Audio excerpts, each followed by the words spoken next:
Assalamualaikum warahmatullahi wabarakatuh.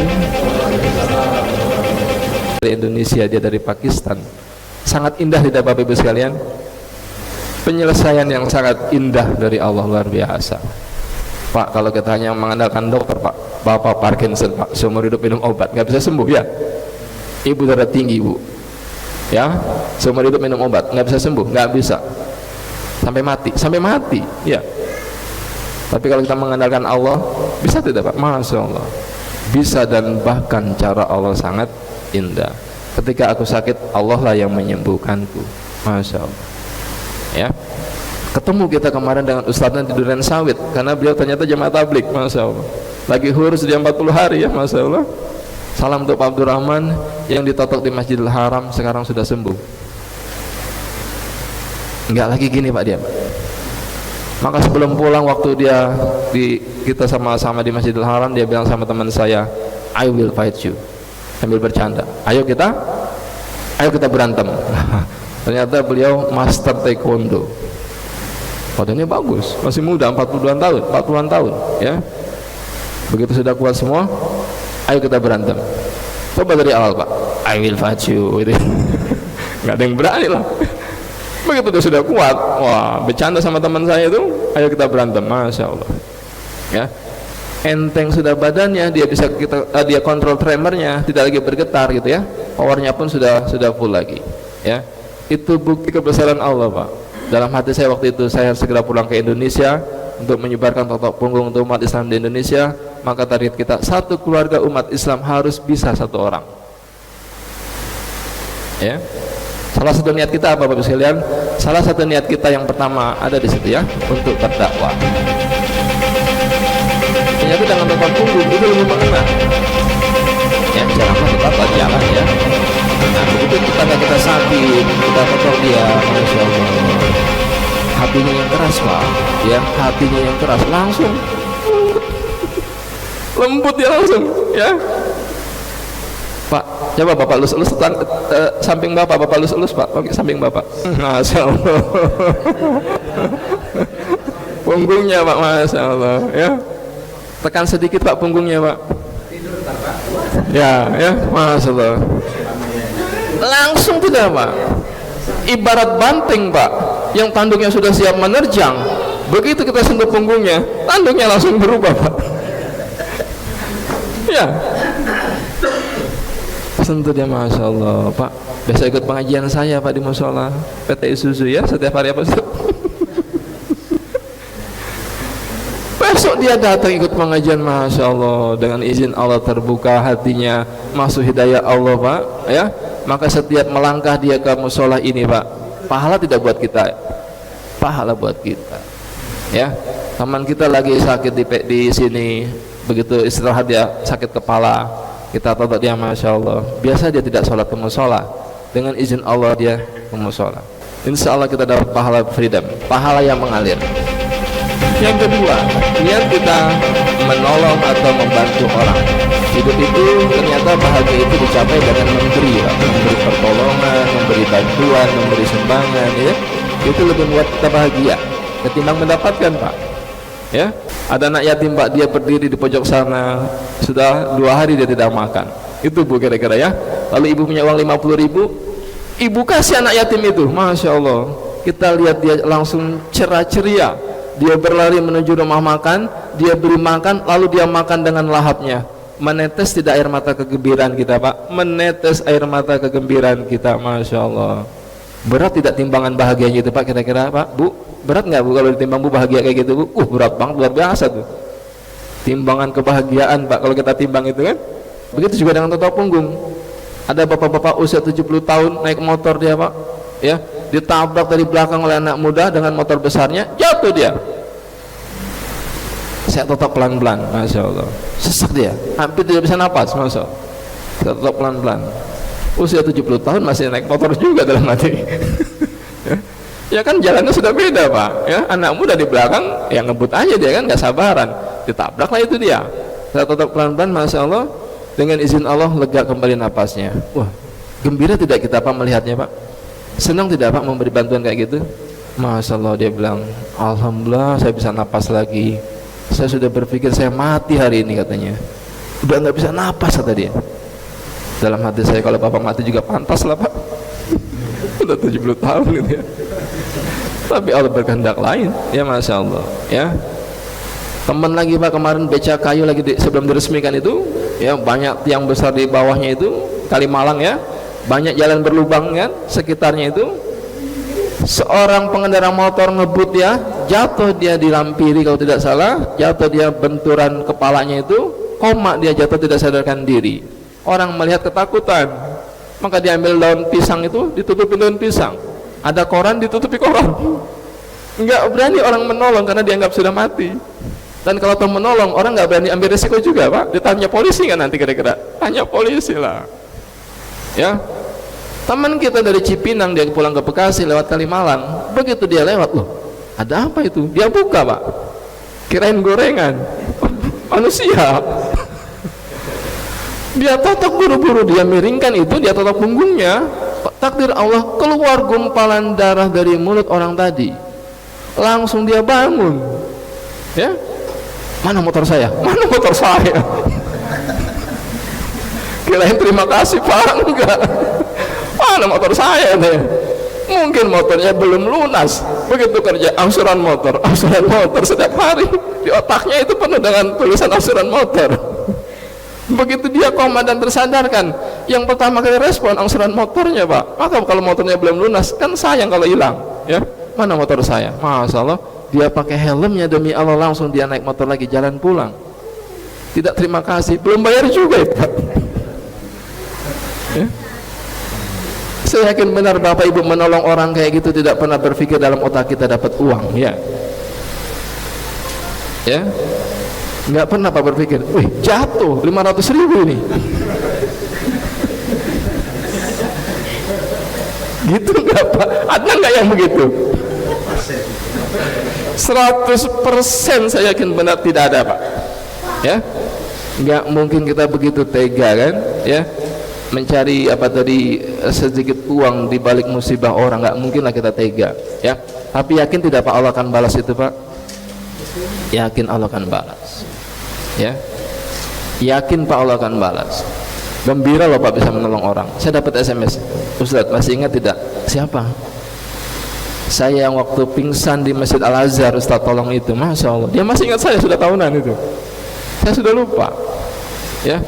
Terima kasih ya Ustadz, terima kasih, dia bilang. Langsung gembira gak kita pak? Langsung gembira luar biasa. Apa yang ditambah pak? Nomor rekeningnya berapa Ustadz? Nah itu lebih gembira lagi bu ya, lebih gembira lagi.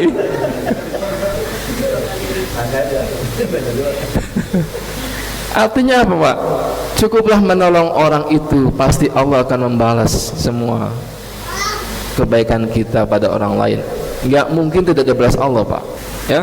Anak buah saya di Jakarta pak, dia tolong orang, habis tolong pasiennya, ayo kita ke dealer motor, dia ajak ke showroom, dia pilih yang benar pak. Dia bingung, pilih yang mana? Bayar sendiri. Enggak pak, ya bayar sendiri pak, masa bayar berdua? Uangnya dari dia, tapi bayarnya sendiri lah, dia bayar ya. Dapat dia motor, ini buat saya pak, iya bawa pulang, iya bawa pulang langsung. Masya Allah, ini bukan cerita fiktif pak, demi Allah ini beneran ya. Kita ingin menyatakan bahwa balasan Allah pasti jauh lebih baik. Nggak mungkin balasan Allah itu sama dengan yang kita berikan ke orang lain, nggak mungkin. Bertambah dan bertambah rezeki kita ya, berkali lipat. Sampai berapa kali lipat Ustaz? 7.000 kali atau 700 kali Ustaz ya, berlipat berkali-kali kan balasan Allah. Masya Allah ya. Kita dapat apa? Dia kerja lagi dengan izin Allah, cari nafkah, dia berangkat pagi ya, pulang dia di sore hari untuk istri dan anaknya di rumah. Ya Allah, setiap langkah dia berikan pahala yang mengalir buat hamba ya Allah ya Pak. Kita meninggal terlebih dahulu, takdir Allah, dia masih hidup memberikan nafkah untuk anak istrinya, dan mungkin anak cucunya pun nanti masih hidup, kita sudah meninggal terlebih dahulu, pahala itu akan terus mengalir di catatan amal kita gitu ya. Ya Allah, teruslah ya Allah. Masya Allah ya. Yang kedua, menolong orang. Yang ketiga untuk apa? Yang ketiga, melawan kemusyrikan. 3 tahun lalu saya kasih pelatihan di Lombok pak ibu. Kalau Ibu, orang banyak pergi ke dukun. Ibu-ibu Pak, dia bawa anaknya Pak ke dukun. Masya Allah, saya lihat demi Allah, saya lihat sendiri di hutan, di ritual di hutan Pak. Dia bawa makanan, ya, entah dibaca-baca apa saya nggak tahu itu. Habis itu makanan ditaruh di beberapa tempat di hutan itu, ya, anaknya dimandiin di air di tengah hutan itu. Masya Allah, ya. Padahal NTB kan banyak Islam, ya, banyak Islam. Saya kasih pelatihan Pak, ini bukan santet, ini bukan guna-guna Pak, ini sarap jepit. Saya bilang, saya totok dia. Masya Allah, dengan izin Allah. Gimana Pak, kaki sudah enteng? Sudah Ustaz. Ini bukan santet, ini bukan kiriman, ini bukan guna-guna, ini sarap jepit, ya. Karena mohon maaf, kita sering memfitnah setan. Kata setan, bukan gue tahu, bukan gue. Ya, bukan pekerjaan setan. Ternyata itu tadi lemak yang menekan saraf, ya kan? Tumpukan lemak yang menekan saraf, ya. Begitu saraf ketekan, kan kencang tadi Pak. Sarang laba-laba kita tekan, kan kencang. Senarnya kencang tidak Pak? Kencang. Kita gerakan sakit nggak? Sakit lah, karena kencang senarnya kan. Begitu kita kendorkan, kendor dia Pak, selesai gitu, ya. Bukan santet, bukan santet. Dulu anak-anak otak punggung ke tempat lain nggak berani mereka Pak, karena dukunnya marah. Nggak berani kami Ustaz. Sekarang kami berani melintas ke desa lain, kami berani melintas ke bukit lain, kami berani melintas ke daerah lain untuk menotok pasien kami. Masya Allah, mereka berani. Sudah kami taklukkan dukunnya. Bapak Ibu dukun di sana sangat luar biasa jahat. Kita walimahan, kita masak di rumah kita, dia datang tidak kita kasih uang, sampai seminggu pun nggak matang masakan kita. Tamu sudah pada datang, nasinya masih mentah. Ya, saking jahatnya itu, ya, ya. Tapi Masya Allah Bapak Ibu sekalian, begitu dia datang ke tempat anak-anak yang belajar totok, lalu kamu apain Sofi? Saya totok Ustaz punggungnya. Lalu gimana dia? Menjerit, dia kesakitan. Habis itu ketakutan, dia lari, dia ketakutan.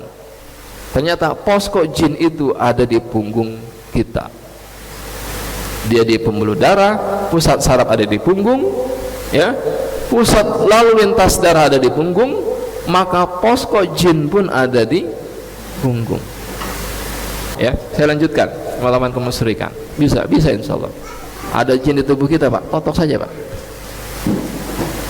Yang paling gampang di jantung Pak, ceknya itu Bu, ya. Kalau kita ada pernah terasa ada jin di badan kita, titik jantungnya aja, ceknya itu. Karena sebagian besar mereka bersemayam di sana. Ya, saya punya pasien, asistennya peruqyah, asisten peruqyah, yang meruqyah Habib peruqyah, punya asisten ibu-ibu usia 54 tahun.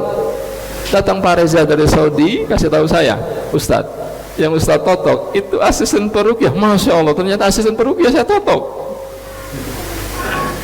Ustadz, kalau Habib ingin meruqyah, Habib ini tanya asistennya, lihat tuh, di mana jinnya? Dia bisa melihat jin di tubuh pasiennya. Kalau ada susuk di wajah itu pasiennya, dia bisa lihat. Itu ada di bibirnya sama di pipi sebelah kiri. Diruqyahlah dia, diruqyah. Masya Allah. Selesai diruqyah, Habib tanya lagi, masih ada enggak? Masih ada, di pipi sebelah kanan. Itu tompel, bukan jin. Dia bisa melihat jin, Masya Allah, demi Allah, dia bisa lihat jin. Ya, iya, Ustaz totok itu asisten peruqyah. Masya Allah, saya baru tahu dari pasien saya, Pak Reza, dia datang. Itu masih kerabat kami Ustaz, masih kerabatnya dia. Saya totoklah ibu ini Pak, tukang jahit dia Bu. Beliau ini tukang jahit. Ibu kalau mau jahit baju, ibu nggak usah datang, dia sudah tahu ukuran baju ibu. Oh ibu 35 tahun ya. Ada jin di tubuh dia kan, ya. Datang dia ke klinik saya Pak, saya totong, Masya Allah, saya tekan titik perutnya di punggungnya, ngoceh dia. Jin ularnya mau lu keluarin, jin ular mau dikeluarin, Masya Allah. Saya tekan lagi sekeras-kerasnya, dengan izin Allah muntah dia. Kita baca ayat-ayat Allah kan, kita baca ayat Allah semampu kita. Ternyata tidak ada yang bisa mengalahkan Allah dalam hal yang gaib, ya, tidak ada yang bisa. Tekan lagi sekeras-kerasnya, keluar dia, Masya Allah. Saya jalan ke lambungnya, ke atas, saya totok dia, langsung dia reaksi lagi. Tahu aja lu, tahu. Mana gue tahu lu di situ. Saya tekan lagi itu, demi Allah saya tekan itu, lebih keras lagi titik lambungnya, muntah lagi dia. Kita baca ayat Allah, karena tidak ada yang bisa mengalahkan Allah dalam hal yang gaib gitu. Lari lagi saya ke atas titik jantungnya Pak, Masya Allah, demi Allah dia bilang, gue sih nggak bisa keluar, gue udah lama di sini, udah betah katanya. Saya bilang tidak ada yang tidak bisa dengan izin Allah kan, tidak ada yang tidak bisa dengan izin Allah. Saya tekan lagi sekeras-kerasnya, muntah dia. Besok malam WA ke saya, alhamdulillah Ustaz, yang jalan-jalan di perut saya sudah tidak ada, jin ulur rupanya sudah keluar ya, demi Allah itu terjadi Pak ya. Jadi bisa kita sinergikan dengan apa tadi, dengan ruqyah. Masya Allah sangat bisa. Justru kalau kita tidak sinergikan dengan tata punggung, kan kita nggak tahu mencetnya di mana kan, ya kan. Justru dengan tata punggung langsung dia reaksi, langsung dibaca ayat Allah, selesai. Apa kata yang peruqyah dengan lalu dia gabungan dengan tata punggung? Ustadz, dulu 2 jam Ustadz, baru dapat 1 katanya. Sekarang setengah jam 4 keluar, setengah jam dokter keluar semuanya. Kan sinergi kan, cepet gitu. Kita obrak-abrik di poskonya Pak, kabur semua dia. Ya Pak, kalau kesurupan massal bagaimana Ustadz? Jangan ditotok lah, jangan diruqyah, capek kita. Kesurupan massal, masukin gudang aja Pak. 5 menit kemudian, woi bukain pintu woi, wah itu sudah sadar semua dia. Kata setannya, cari tempat lain, dicuekin kita di sini. Ngapain ngurusin kesurupan massal? Yang keempatnya kita apa? Menumbangkan dominasi Yahudi dan Nasrani di bidang obat kimia dan medis. Bisa tidak Bapak Ibu sekalian? Saya yakin benar bisa, maka saya canangkan 2025 ya. 2025 dengan izin Allah kita tumbangkan dominasi Yahudi dan Nasrani di bidang obat kimia dan medis. Insya Allah bisa. Saya punya pasien gagal ginjal, dia bengkak kakinya, perutnya juga membesar, napasnya tersengal ya. Di mana-mana, kemana-mana dia pergi didorong di atas kursi roda oleh suaminya. Masya Allah. Berobat dia ke Jerman, berobat ke Jerman dia. Berobat dia ke Jepang, berobat dia ke Jepang di atas kursi roda. Berobat dia terapi laut di Australia, berobat dia terapi laut di Australia di atas kursi roda dia dorong, didampingi 2 orang dokter pribadinya, Elizabeth Hospital Singapura, pergi dia ke Singapura berobat, pergi dia berobat ke Singapura. Ke Guangzhou Cina, pergi dia ke Cina. Ke Hong Kong, pergi dia ke Hong Kong untuk apa? Untuk berobat, dia tidak cuci darah ya. Pergi dia ke Penang, Kuala Lumpur, Malaysia, itu hal biasa Pak. Itu mah hampir tiap 2 minggu lah rutin dia ke sana ya. Separuh dunia dia berobat, tapi Allah belum beri kesembuhan. Sore hari dia datang ke klinik saya totok dia, Masya Allah, dengan izin Allah pelan-pelan saya totok, lega napasnya. Datang lagi dia berikutnya, totok lagi yang kedua, kempes kakinya, totok lagi yang ketiga, mulai kempes semua badannya itu, perutnya kempes, napasnya pun longgar ya. Totok yang keempat dengan izin Allah tidak lagi dia menggunakan kursi rodanya. Kata suaminya, Ustadz, 2 tahun kami berusaha berobat, ikhtiar maksimal. Ke Jerman kami pergi, ke Jepang kami pergi. Ternyata sembuhnya bukan di Jerman, sembuhnya di planet lain Pak, di Bekasi. Ustadz totok 4 kali, kempes kaki istri saya, kempes juga perutnya, lega napasnya, dan sholatnya kembali normal, tidak lagi di atas kursi roda. Apa kata beliau? Ini akan menumbangkan dominasi Yahudi di bidang obat kimia dan medis. Yakin kita Pak? Yakin Pak. Bapak ke Bangka Belitung, sudah dibangun Islam Hospital di sana. Saya ke sana pernah, sedang dibangun Islam Hospital. Kita ke arah Pondok Indah, tadi Bapak yang ke Tangerang, sudah dibangun sebelum Pondok Indah Islam Hospital. Sudah ada sebelum Pondok Indah Islam Hospital ya, sudah ada. Ke sana lagi ada Islam Hospital, ada Islam Hospital. Kita ke Bekasi sana ada Islam Hospital, ada Islam Hospital. Hampir seluruh Indonesia Lipo Group menguasai dengan Islam Hospitalnya. Maka dengan izin Allah kita tumbangkan dominasi Yahudi dan Nasrani di bidang obat kimia dan medis. Bisa Pak Ibu? Bisa, dengan izin Allah bisa. Saya punya pasien Pak, ruang ICU, pasien ruang ICU dari Islam Hospital, nggak sadar ya. Saya totok beberapa kali dengan izin Allah. Sekarang sudah lumayan, dia sudah bagus, bahkan sudah bisa ceramah lagi dia. Siapa itu Pak? Ki Haji Nur Muhammad Iskandar SK. Nyesel saya. kenapa tidak totok yang lain? Kan ada mendukung mendukung calon gubernur yang lain ya. Itu masalah politik lah ya. Tapi tugas kita yang penting menotok. Dia menolong anjing pun masuk surga Ustaz ya. Menolong seekor anjing pun masuk surga. Mudah-mudahan itu urusan dia sama Allah kan, bukan urusan saya. Urusan saya menolong manusia gitu ya. Tadi yang membantu dia. Bisa kita kembangkan? Bisa Pak. Siloam Hospital tidak mampu ya. Ruang ICU Siloam Hospital tidak mampu, tapi dengan izin Allah kita ual-ual, bisa dia sadar lagi ya. Berarti lebih hebat mana Pak? Siloam Hospital sama ual-ual? Ya lebih bagus Siloam Hospital lah. Ual-ual apaan itu? Berapa di mana lu? Siloam Hospital, keren. Berapa di mana lu? Di Bekasi, di apain? Di urak-urak. Tapi demi Allah, dengan izin Allah, ini sangat optimal ya. Niat kita yang keempat, menumbangkan dominasi Yahudi dan Nasrani di bidang obat kimia dan medis. Maka Bapak Ibu sekalian, kesini Bapak niatkan untuk itu. Maka dengan izin Allah, qadar Allah, kalau kita meninggal di perjalanan, ya Allah jadikan kesahidan buat hamba ya Allah ya. Dalam rangka apa? Dalam rangka menumbangkan Yahudi ya Allah ya. Pergi kita belajar totok punggung, niatkan Pak ya. Ajari teman kita totok punggung, niatkan itu Pak Ibu ya. Ajari ibu-ibu di posyandu totok punggung Bu, niatkan itu Bu ya. Kalau dengan izin Allah ibu meninggal lebih dulu, mau nggak Bu meninggal lebih dulu? Ya Ustaz, belakangan aja. Dengan izin Allah meninggal kita Bapak Ibu sekalian, ya Allah jadikan ini sebagai kesahidan untuk menumbangkan Yahudi. Masya Allah ya. Yang kelima sebagai apa Bapak Ibu sekalian?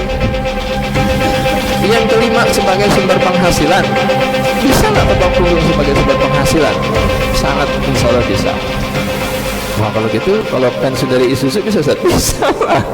Nanti pensiun langsung buka klinik totok punggung. Sekarang rekrut keponakan kita, rekrut tetangga kita, anak-anak remaja yang nganggur di sekeliling kita, rekrut mereka suruh belajar totok punggung. Kita punya modal pensiun nanti, kita buatkan klinik untuk mereka Pak ya.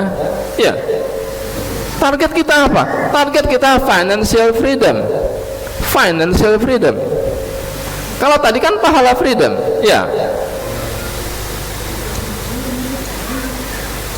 Kan tadi pahala freedom, kita meninggal pahala ngalir terus. Yang kelima financial freedom Pak, kita tidak bekerja tapi dapat uang terus ya. Kita jalan-jalan Pak, usaha jalan. Sekarang Bapak jalan-jalan dapat SP3. Kemana 2 minggu nggak masuk kantor? Ya kan? Bapak merancang masa depan Pak Ibu sekalian, merancang masa depan bisa. Rekrut keponakan kita, bukan kita Pak yang notok, bukan kita Bu yang notok, tapi orang yang kita rekrut, kita ajari di totok punggung. Bapak tetap bekerja di sini, Ibu tetap bekerja di sini kan ya. Keponakan kita bisa kita buka klinik, mereka notok. Masya Allah. Target kita paling tidak kita punya 10 atau 20 klinik. Satu klinik 20 juta sebulan Pak, 10 klinik 200 juta. Cukuplah Pak buat makan. Masa nggak cukup Pak? Makan sekelurahan. Insya Allah ya. Cukuplah Pak sudah kita tundukkan dunia Pak. Kalau kita cari terus dunia Pak, nggak ada cukupnya ya kan? Ada nggak cukupnya Pak? Tidak ada. Orang yang paling kekurangan, orang yang paling banyak hartanya Pak, yang paling kekurangan ya kan? Orang yang paling merasa kurang, orang yang paling kaya Pak, yang tidak beriman kan gitu kan? Mereka paling merasa kurang gitu ya. Niat kita apa nanti? Kalau sudah kita mencapai financial freedom, tugas kita Bapak sekalian, kita mencari kematian, tidak lagi mencari dunia ya. Kan dunia sudah kita taklukkan ya, sudah cukup kita untuk makan saja, alhamdulillah selesai ya. Tinggal bagaimana kita mencari kematian yang paling indah. Apa kematian yang paling indah Pak? Mati dalam kesahidan. Maka niatkan diri kita mati dalam kesahidan menumbangkan Yahudi di bidang obat kimia dan medis ya. Di bidang lain kita nggak mampu mungkin Pak, tapi kan kesahidan tidak mustahil kita dapatkan asal niat kita terus dan terus kita niatkan untuk menumbangkan Yahudi ya, terus dan terus ya. Sudah kita tundukkan dunia, kita tinggal sebarkan totok punggung ini ke seluruh dunia, itu insya Allah ya. Jadi sebagai sumber penghasilan bisa, sebagai sumber penghasilan bisa. Dulu saya ngajar Pak di Nurul Fikri, gaji saya 3 koma, tanggal 3 sudah koma. 4 orang anak saya Pak di SDIT. Ustaz tahu SDIT ya? Di Ikro dulu Jatimamur tuh Pondok Gede. SDIT mahal tidak Pak? Mahal. Sekolah dasar iuran terus.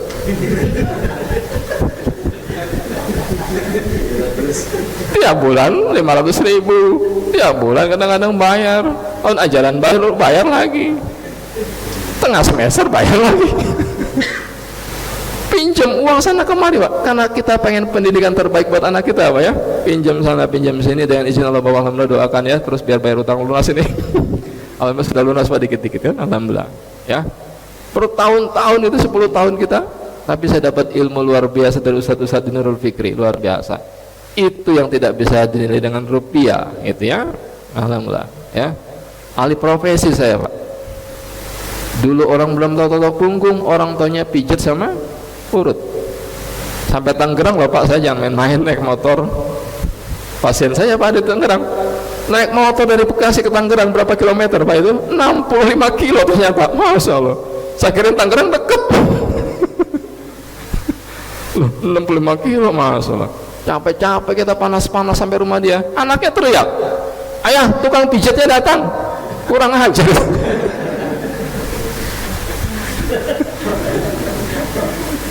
Sejak kapan punya cita-cita jadi tukang pijat Pak?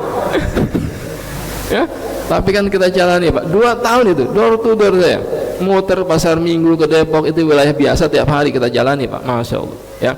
Introducing period, kita memperkenalkan tata punggung ya, sampai orang tahu alhamdulillah ya, lama-lama makin banyak tahu. Sudah 2 tahun Masya Allah, sehari bisa 7 pasien itu. Wih, udah banyak yang booking saya, nggak bisa lagi saya door to door. Buka klinik pertama 2011 di Jatimamur Ikro Pondok Gede, pas di sampingnya Pak Hidayat Nur Wahid itu kliniknya, itu pertama kali 2011, berarti sudah 6 tahun. Maka target saya 4 tahun lagi saya harus mencapai financial freedom. Tidak lagi saya memikirkan dunia, tapi saya harus mencari kematian yang paling indah dalam rangka menumbangkan Yahudi. Itu Pak ya, itu pembukaan ya. Sekarang kita masuk materi tata punggung. Tadi bukan tata punggung. Materi pertama jantung ya, titik jantung. Ini titik jantung. Saya punya foto, maka saya foto. Bapak Ibu sekalian, saya tunjukkan ada 2 gambar di sini. Ini terbaru gambarnya. Pasien saya dari Makassar. Dia 5 titik penyumbatan, ada yang total terblok 100%. Waktu dia datang Pak ya, pertama kali dia datang 200 meter dia berjalan, langsung dia berhenti karena sakit, dadanya sesak. Ustaz, sebelum pelatihan hari Jumat saya coba jalan-jalan keliling-keliling 1 kilo itu, memutar-mutar 1 kilometer kira-kira waktu itu ya, di perumahan kata dia. Tapi begitu saya jalan pagi 200 meter berhenti, nggak kuat saya. Akhirnya kami batalkan, temennya nggak sabaran nungguin dia kan. Akhirnya kami pulang Ustaz, kami batalkan jalan pagi-pagi itu. Hari Sabtunya ikut pelatihan ya, sama kayak gini Pak kira-kira ya. Selesai pelatihan, Bapak yang dari Makassar yang sakit jantung silakan maju ke depan, karena beliau dari Makassar. Ke Bekasi dia datang. Bapak Ibu sekalian, kalau orang sudah tahu totok punggung Pak, kemanapun saya dikejar ya insya Allah. Kalau sudah tahu Pak, kalau belum tahu, orang kalau sudah tahu berlian Pak, dimanapun berlian kita lempar diambil Pak, dikejar. Tapi orang tidak tahu itu berlian Pak, dia cuek saja kan ya. Dia mau di bypass di Jogja, dari Makassar dikirim dia ke Jogja ya. Sebelum dia ke Jogja, dia share di grup WA teman-temannya itu, doakan saya semoga berhasil, saya mau bypass jantung. Temannya dari Jakarta bilang, Pak nanti dulu Pak, coba ke Bekasi dulu totok punggung. Teman saya alhamdulillah banyak yang berhasil dengan totok punggung ya. Dia nggak jadi ke Jogja, akhirnya dia datang ke Bekasi ya. Ke pelatihan tadi saya totok dia, pas tadi belikan sebelah kirinya itu, kira-kira di situ. Awalnya dia bilang apa? Diapain kok diuol-uol doang? Yakin nggak di awalnya Pak? Enggak. Demi Allah awalnya Ustadz saya tidak begitu yakin. Begitu Ustadz manggil saya, lalu Ustadz uol-uol saya nggak begitu yakin ya. Tapi begitu bangun tidur di pagi hari, dia coba jalan 200 meter, kok nggak sesak dada saya? Saya lari 4 putaran, lari dia 4 putaran, nggak sesak dadanya Pak. Masya Allah, demi Allah kata dia kan, saya baru yakin ternyata Masya Allah ditotok 1 kali saja. Yang awalnya jalan 200 meter karena 5 titik penyumbatan tadi nggak kuat dia, dengan izin Allah dia lari 4 putaran, kuat dia Pak, demi Allah masih kuat. Tapi saya berhenti Ustaz waktu itu. Kenapa Pak? Khawatir saya overdosis katanya. Ya, saya bilang Pak 2 minggu lah di sini lagi biar lebih tuntas, saya bilang. Ya, apa kata dia? Dia telepon komandannya, ternyata beliau aktif AU, angkatan udara aktif. Tidak bisa, kamu harus segera pulang ke Makassar, ada tugas dulu belum selesai tugas nanti boleh balik lagi ke Jakarta. Ya, oh kalau gitu Pak ajari istrinya sudah belajar juga. Lalu Pak kalau bisa tiap hari ditotok di sana, tiap hari ditotok sama istrinya, tapi ternyata istrinya nggak kuat, tenaganya tidak kuat. Dia cari anak buahnya Pak, anak buahnya yang badannya gede itu dia cari, kamu totok saya setiap hari. Masya Allah, ditotok setelah habis apel setiap pagi selama 1 jam selama 3 minggu. Ya, awalnya tebal Pak, ada awalnya itu foto lemaknya itu kan tadi tuh kayak gitu ya, tebal-tebal tadi tuh, lebih tebal lagi dia, lebih apa itu, kembung, lebih cembung lagi dia. Ya, ditotok setiap hari. Begitu ditotok bangun lemaknya, yang notok berhenti anak buahnya itu, ketakutan dia. Ternyata tukang pijat, anak buahnya tukang pijat Pak awalnya. Kalau ketemu kayak gitu dia hindari. Tapi kata dia apa? Itu justru harus digempur kata dia kan. Itu yang digempur anak buahnya setiap hari itu selama 1 jam. Fokus ke situ. Ya, kira-kira 3 minggu ya, setiap hari 1 jam. Ya, tidak lagi tumpukan lemak itu cembung, dia sudah rata dia, Masya Allah.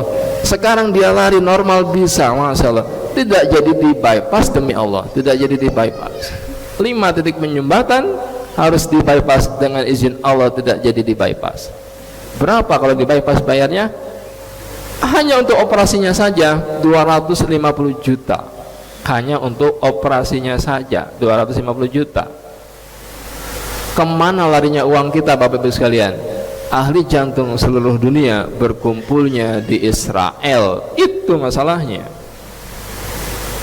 Ya, dipertemukan Allah kita di sini Pak, berarti sama-sama kita berjihad apa Pak?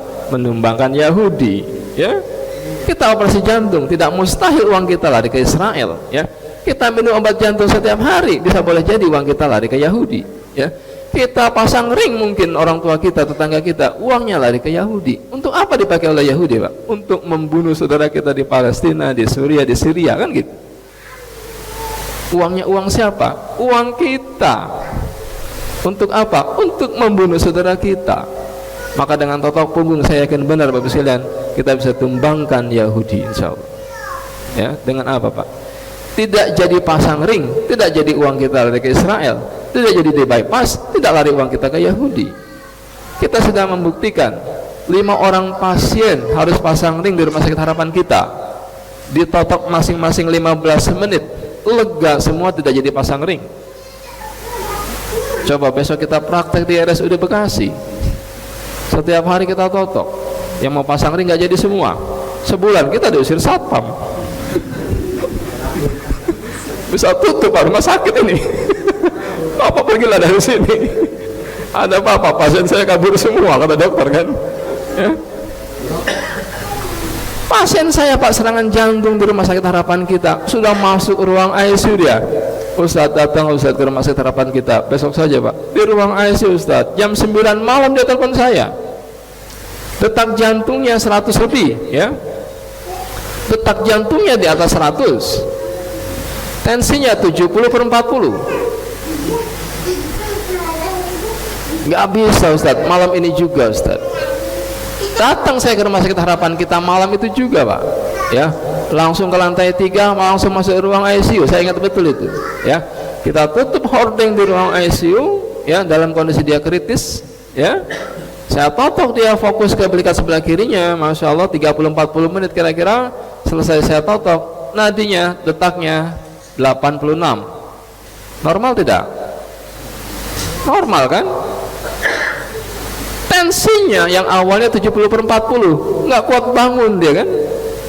Ya, demi Allah saya totok satu kali saja, kira-kira tensinya langsung naik 104/74. Normal tidak Pak? Normal.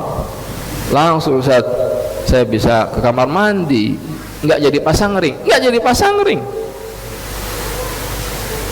di ruang ICU rumah sakit harapan kita, demi Allah. Ya, ternyata tindakan medis selama ini Pak, ditekan dadanya, salah, tidak efektif. Ya, ternyata harusnya ditotok punggungnya. Ya, satu kali totok saja dia dengan izin Allah tertolong. Ya, banyak nggak orang serangan jantung ditekan dadanya meninggal? Takdir Allah banyak. Ya, bagaimana gambarannya?